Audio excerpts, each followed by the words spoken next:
Hello students, welcome to achievers academy 2017। मैं गीता त्यागी। आज हम पढ़ेंगे ऑक्सिलरी वर्ब्स और हेल्पिंग वर्ब्स। आज आपका वीडियो बड़ा ही इंटरेस्टिंग होने वाला है। देखिए, वर्ब्स मोस्ट इम्पोर्टेंट होती है किसी भी लैंग्वेज में। कोई भी लैंग्वेज आप सीख रहे हो तो वर्ब सीखना बहुत जरूरी होता है, क्योंकि वो लैंग्वेज टिका हुआ ही वर्ब्स पे होता है। हाँ, हम विदाउट एनी वर्ड काम करा सकते हैं, लेकिन आपने देखा होगा कि कोई भी सेंटेंस वर्ब के बिना नहीं बनता है।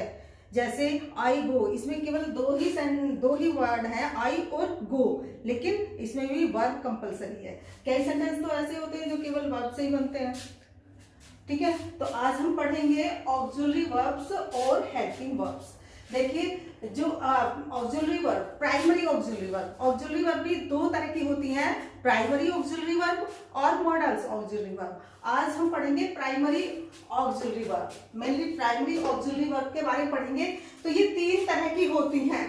नंबर एक, बी वर्ब्स होती हैं। बी वर्ब्स के अंतर्गत आते हैं is, am, are, was, were, being और बीइंग। ये बी वर्ब्स होती हैं और इनका यूज कहाँ कहाँ होता है?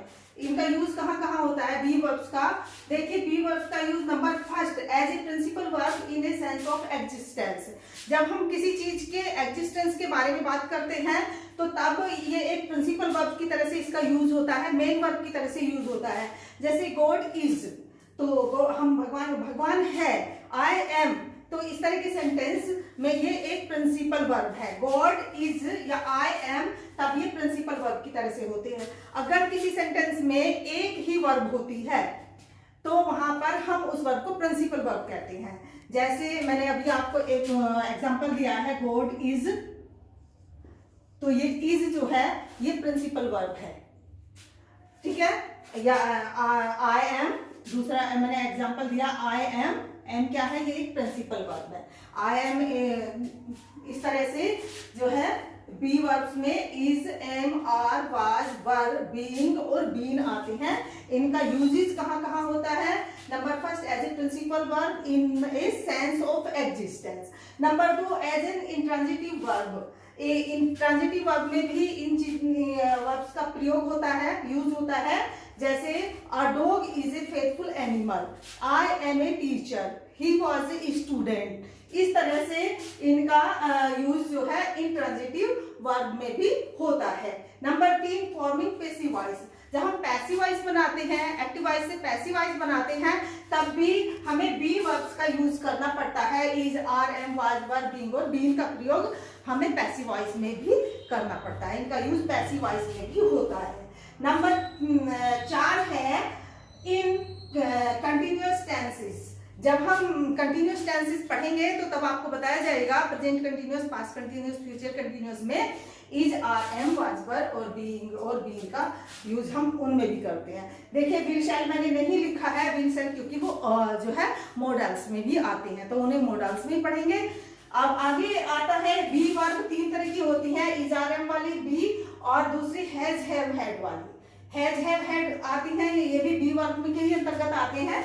हैज, हैव, हैड का यूज भी कई तरह से होता है। जैसे नंबर 1 में होता है हैज, हैव, हैड का यूज हम पजेशन के रूप में करते हैं। जब हमारे पास कोई वस्तु है या हमारा उस वस्तु के ऊपर अधिकार है या हम उस वस्तु को रखते हैं, उस समय हम as a possession has, have, had का यूज करते हैं। जैसे I have a car, he has a house, इस तरह से, या ही हैज ए वॉच। इस तरह से जब हम यूज करते हैं तब ये एज ए पजेशन यूज होता है।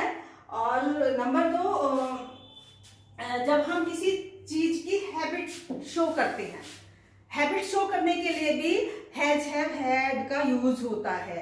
जैसे I have not take tea daily in the morning, ऐसे कह सकते हैं। I have not take tea, मैं रोजाना चाय नहीं लेता हूँ, यानी कि ये मेरी आदत है। तो वहां पर भी हम हैज, हैव, हैड सब्जेक्ट के अनुसार और टेंस के अनुसार इन हैज, हैव, हैड का यूज करते हैं।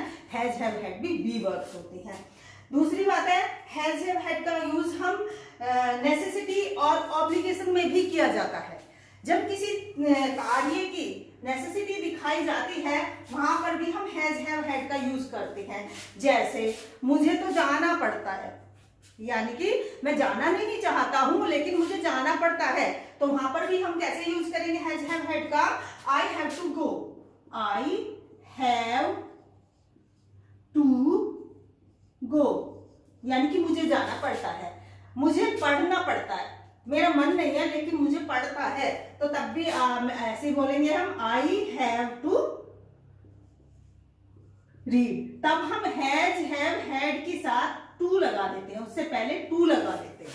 जब कहीं किसी चीज का कंपल्सन होता है, किसी कार्य का कंपल्सन होता है, यानी कि नेसेसिटी होती है, तब हम हैव से पहले या हैज से पहले या हैड से पहले टू लगा देते हैं। I have to go, I have to wake up early in the morning, मेरा मन नहीं होता सुबह जल्दी उठने का बट मुझे उठना पड़ता है, तो I have to wake up early. इस तरह से जहां पर नेसेसिटी का बोध होता है वहां पर भी हम हैव का यूज, हैज हैव हैड का यूज करते हैं, लेकिन उससे पहले टू का प्रयोग करते हैं। एक और हो गया कि जब हम किसी काम को किसी दूसरे से कराते हैं, काम हम खुद ना करके किसी दूसरे से कराते हैं, तो उस सेंस में भी हम हैव का प्रयोग करते हैं। जैसे I have get polished my shoes, मैंने अपने जूते पॉलिश करा लिए हैं, ठीक है। I have get repaired my watch, इस तरह से हम हैव का, जैसे मैं लिख के बता देती हूँ, जब हम किसी कार्य को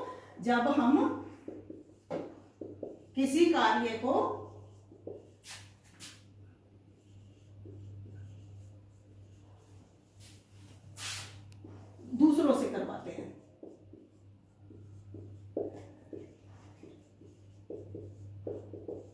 तो तब भी हम जो है हैज हैव का प्रयोग करते हैं, तब भी हैज हैव या हैड का प्रयोग करते हैं।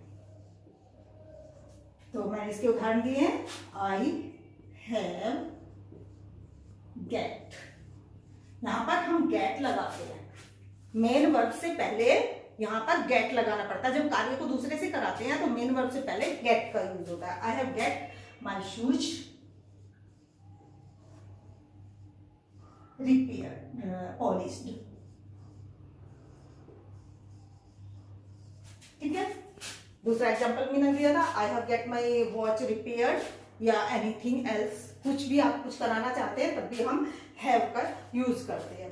तो हमने पढ़े इजार एंड वाज वर्ब का यूज कहाँ कहाँ होता है। एज ए प्रिंसिपल वर्ब के रूप में होता है जब हम किसी चीज के एग्जिस्टेंस के बारे में बताना चाहते हैं, और इन ट्रांजिटिव वर्ब में भी होता है। ट्रांजिटिव और इंट्रांजिटिव वर्ब मैंने आपको सबसे पहली वीडियो में आपको बताए थे। इंट्रांजिटिव ट्रांजिटिव वर्ब क्या होते हैं? जिन वर्ब्स का ऑब्जेक्ट होता है वो ट्रांजिटिव वर्ब होती हैं, और जिनका ऑब्जेक्ट नहीं होता है वो इंट्रांजिटिव वर्ब होती हैं। तो इंट्रांजिटिव वर्ब में एज ए इनकम्प्लीट प्रेडिकेशन के रूप में बीइंग बी वर्ब का यूज होता है। नंबर 3 जो है पैसिव वॉइस में भी इजार एंड वाज वर्ब और इनका यूज होता है बी वर्ब्स का। नंबर 4 मैंने बताया था कंटिन्यूअस टेंस में, जब टेंसेस पढ़ेंगे तो बड़े अच्छे से आपको समझ में आ जाएगा इनका यूज होता है। और बी वर्ब में हैज हैव हैड होते हैं, इनका मैंने अभी आपको पढ़ाया। हैज हैव हैड का यूज पोजेशन के रूप में होता है, और आदत शो, आदत दिखाने के रूप में होता है कि कोई आदत है किसी की, जैसे डॉग बार्क्स एट स्ट्रेंजर्स, तो इस तरह से ये डॉग की हैबिट है। इस तरह से होता है नेसेसिटी, यानी किसी कार्य के करने के लिए कोई जरूरी कार्य है वो करना ही पड़ता है, तब हम वहां पर भी हैव का प्रयोग करते हैं, लेकिन उसमें टू हैव के बाद टू लगाना होता है। हैव के बाद टू लगाना कंपल्सरी होता है तब जब कोई नेसेसिटी दिखाई जाती है। और इससे आगे मैंने अगला एक नंबर 4, जब हम किसी कार्य को दूसरे से कराते हैं वहां भी हैव का यूज करते हैं, लेकिन उसके बाद हम गेट का यूज करते हैं हैव के बाद में। तो ये हो गया हैव, हैज, हैड। और बी वर्ब में एक और रह जाता है हमारा, रह जाता है डू, डज, डिड वाली। डू, डज और डिड, ये भी बी वर्ब्स के अंतर्गत आते हैं। डू और डज और डिड, ये भी बी वर्ब के अंतर्गत आते हैं। आप जानते ही होंगे कि डू का मतलब होता है कार्य को पूरा करने के अर्थ में इसका यूज होता है उस जगह। डू कार्य को पूरा करने के अर्थ में होता है, जैसे I do my work, I do my work, मैं अपना कार्य करता हूं, है। I have complete, he did his work, he did his work. तो ये इसी की फॉर्म है, डू की ही तीनों फॉर्म है, ये डिड इसकी पास्ट फॉर्म है और ये इसकी सिंगुलर फॉर्म है। डू प्लूरल होता है और डज सिंगुलर होता है। तो जब हम सिंगुलर के साथ यूज करेंगे तो डज का यूज करेंगे, जैसे आई डू माई वर्क और he does his work, he does his work, इस तरह से। और डिड का यूज जो है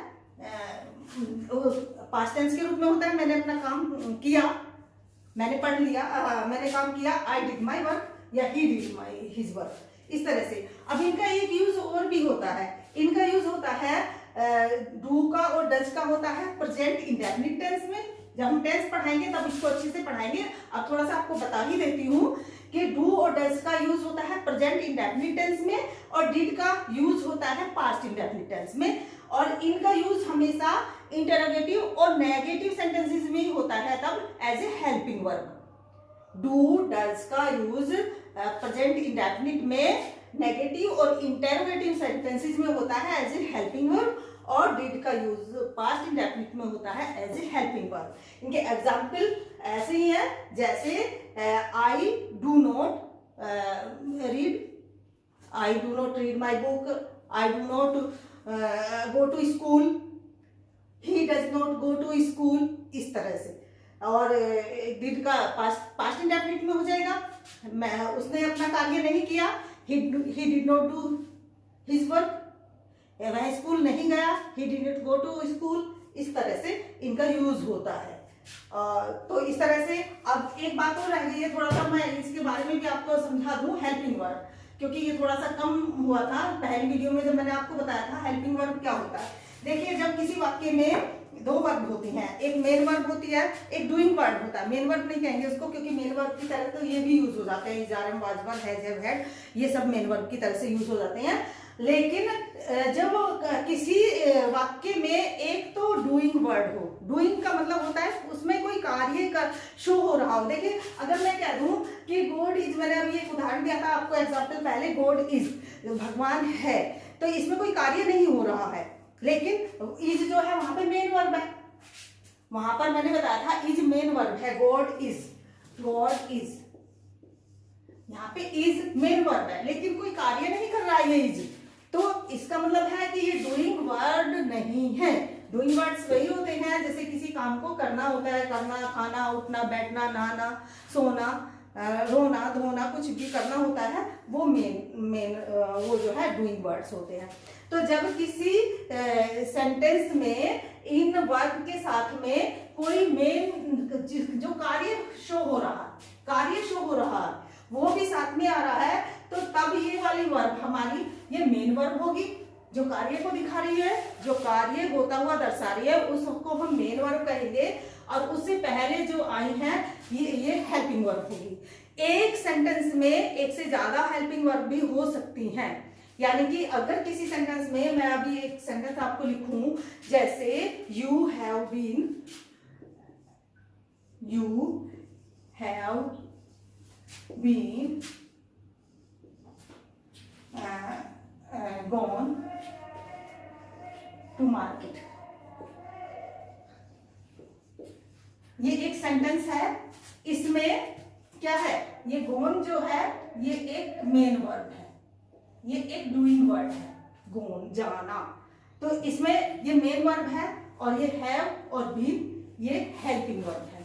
ये और भी ज्यादा हो सकती हैं, 3 भी हो सकती हैं, जैसे विल वाले में, विल शैल वाले में will have do, will have been done, इस तरह से 3 भी हो सकती हैं ये हेल्पिंग वर्ब। बस हमें ध्यान के रखना है, अगर एक वाक्य में खूब ज्यादा 2, 3 या 4 वर्ब्स आ रही हैं, तो उनमें जो सबसे लास्ट वाली होगी या जो एक्शन को शो करती है वो तो होगी मेन वर्ब, जो सबसे लास्ट वाली होगी वो तो होगी मेन वर्ब, और उससे पहले जितनी भी आई है वो सब हेल्पिंग वर्ब होगी।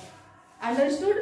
दूसरी बात, और अगर किसी वाक्य में एक ही वर्ब आई है तब भी आपको ध्यान रखना है। जैसे मैंने अभी बोर्ड वाले में आपको उदाहरण दिया था, या आई हैव डन, या मैं कह दूं आई हैव ए कार, यहाँ पे ये पोजेशन की तरह से भी है कि मेरा पोजेशन है कार के ऊपर, लेकिन ये मेन वर्ब है।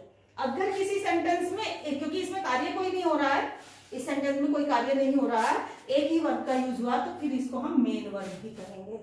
देखिए ये छोटी छोटी सी बात है, कॉम्पिटिटिव एग्जाम के लिए बहुत ही कंपलसरी है, क्योंकि कॉम्पिटिटिव एग्जाम में ऐसे ही क्वेश्चन आते हैं। आप कहोगे कि हम ये जान के क्या करेंगे कि मेन है या वो है, हमें तो सेंटेंस आने चाहिए, हमें तो केवल इंग्लिश बोलनी आनी चाहिए। देखिए बोलने के लिए भी कंपलसरी है, और कोई भी आप एग्जाम में जा रहे हो तो आपको ये सारी बातें बहुत कंपलसरी हैं। तो जब किसी सेंटेंस में एक से ज्यादा वर्ब होती हैं तो लास्ट वाली जो वर्ब होती है वो कहलाती है मेन वर्ब, और उससे पहली वाली जितनी भी वर्ब होती है वो होती है हेल्पिंग वर्ब, क्योंकि वो मेन वर्ब की हेल्प कर रही है, इसलिए वो हेल्पिंग वर्ब कहलाती है। अगर मेन वर्ब दो वर्ब नहीं है, केवल एक ही वर्ब है, तब वो हेल्पिंग नहीं कहलाएगी। अब हाँ ये एक ही वर्ब है, ये किसी चीज किसकी हेल्प नहीं कर रही है, दूसरी वर्ब की हेल्प तो करेगी, तो तभी तो ये हेल्पिंग वर्ब कहलाएगी। तो यहाँ पर ये है मेन वर्ब।